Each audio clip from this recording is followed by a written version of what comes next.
Hello mga ka-adulting at mga katita ira ko dyan. So ngayon, may share na naman ako ulit sa inyo. Gusto nyo na ba itong e-learning program ng TESDA or online program ng TESDA?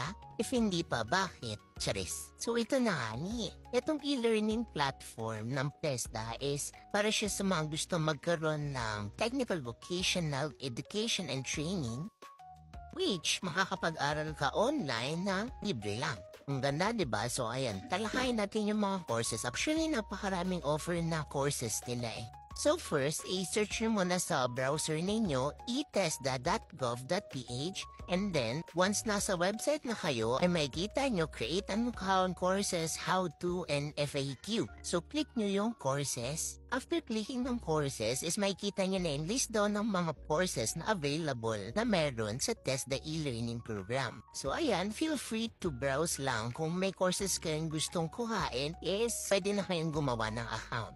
Happy browsing mga ka-adulting. So if ever na gusto niyo magpaturo kung paano gumawa ng account, just comment lang po. Thank you.